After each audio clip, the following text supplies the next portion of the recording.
നമസ്കാരം. സെക്രട്ടേറിയറ്റ് ക്യാന്റീനിലെ സാമ്പത്തിക ക്രമക്കേടുകൾ ആരോപിച്ച റിപ്പോർട്ട്. പ്രിയമോളുടെ ഇടപെടൽ വിവാദമാകുന്നു. അസോസിയേഷൻ ഭാരവാഹിത്വത്തിൽ നിന്ന് രാജിയും നൽകി. സംസ്ഥാന ഭരണത്തിന്റെ നാഡീകേന്ദ്രമായ തിരുവനന്തപുരം സെക്രട്ടേറിയറ്റിലെ ജീവനക്കാരും ഉന്നത ഉദ്യോഗസ്ഥരും ആശ്രയിക്കുന്ന ക്യാന്റീൻ കേന്ദ്രീകരിച്ച് ഗുരുതരമായ സാമ്പത്തിക ക്രമക്കേടുകൾ നടന്നെന്ന ആരോപണം ശക്തമാകുന്നു. പ്രതിവർഷം ലക്ഷക്കണക്കിന് രൂപയുടെ വ്യാപാരം നടക്കുന്ന ക്യാന്റീൻ കഴിഞ്ഞ 3 വർഷമായി തുടർച്ചയായി നഷ്ടത്തിലായിരുന്നുവെന്ന കണക്കുകൾക്ക് പിന്നിൽ ക്രമക്കേടുകൾ ഉണ്ടായിരുന്നോ എന്ന സംശയമാണ് ഇപ്പോൾ ഉയർന്നിരിക്കുന്നത്.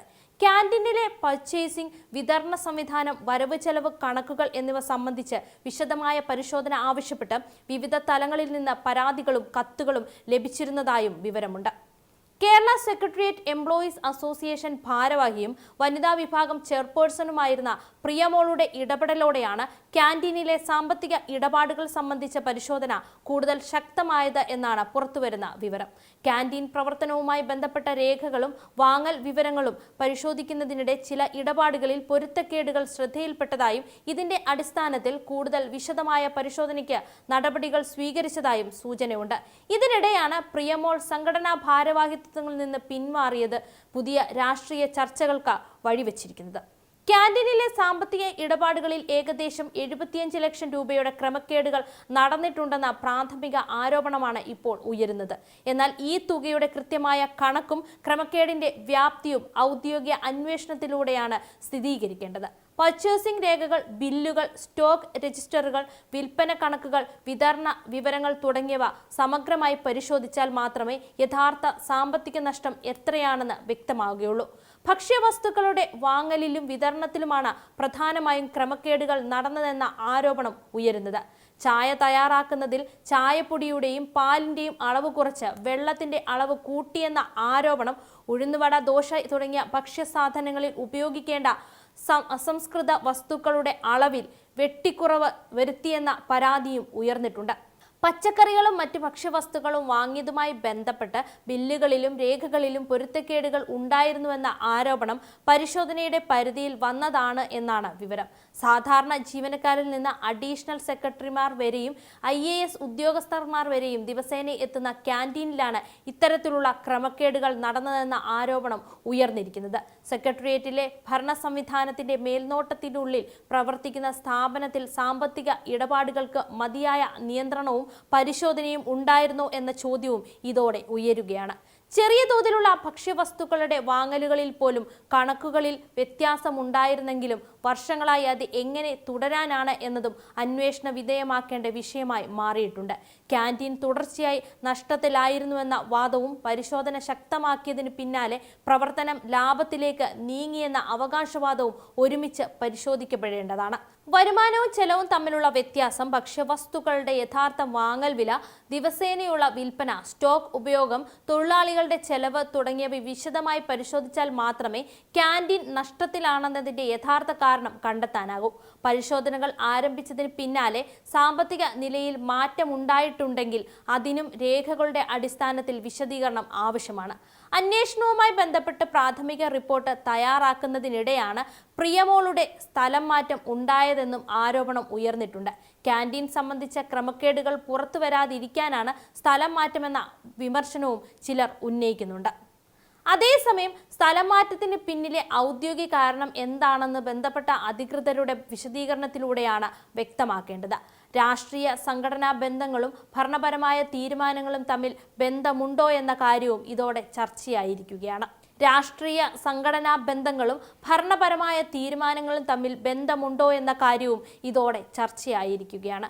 മുൻപ് ആഭ്യന്തര വകുപ്പിൽ സുപ്രധാന ചുമതലകൾ വഹിച്ചിരുന്ന പ്രിയമോൾ സെക്രട്ടേറിയറ്റിലെ ഹൗസ് കീപ്പിംഗ് വിഭാഗത്തിലേക്ക് മാറ്റപ്പെട്ടതോടെയാണ് ക്യാന്റീൻ സംബന്ധിച്ച പ്രവർത്തനങ്ങളിൽ കൂടുതൽ ഉത്തരവാദിത്തം ലഭിച്ചത് എന്നാണ് പറയപ്പെടുന്നത്.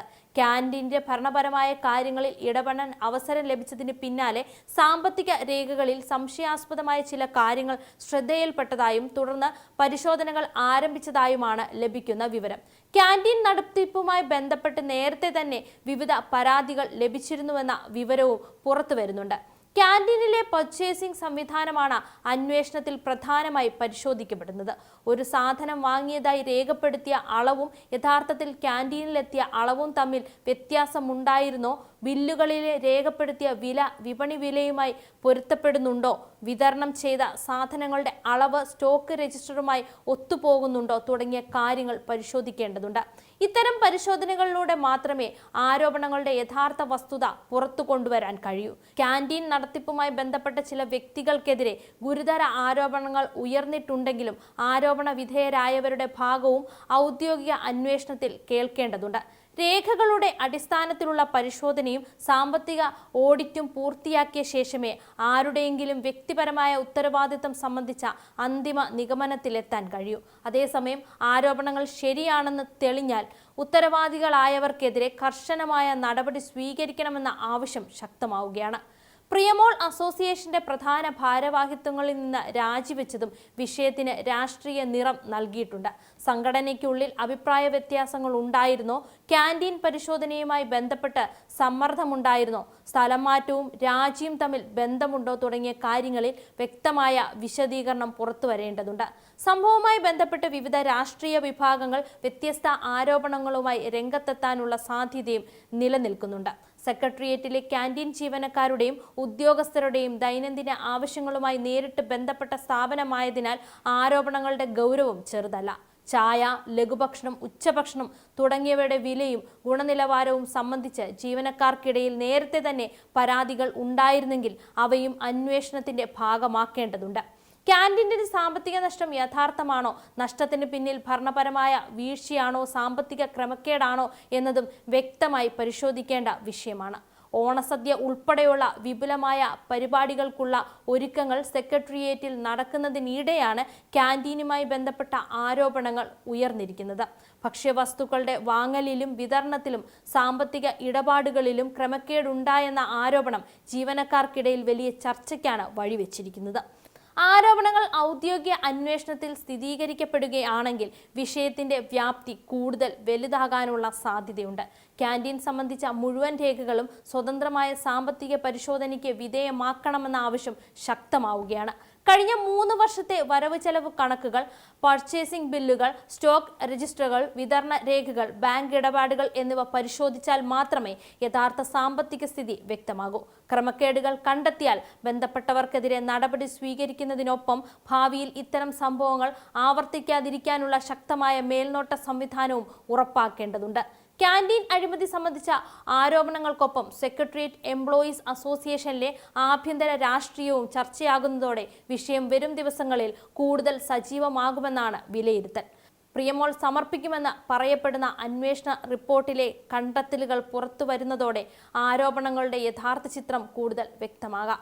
രേഖകളുടെ അടിസ്ഥാനത്തിൽ ആരോപണങ്ങൾ സ്ഥിരീകരിക്കപ്പെടുന്ന പക്ഷം സെക്രട്ടേറിയറ്റിലെ ഭരണ സംഘടനാ നേതൃത്വത്തിനും വിഷയത്തിൽ വ്യക്തമായ വിശദീകരണം നൽകേണ്ടി വരും.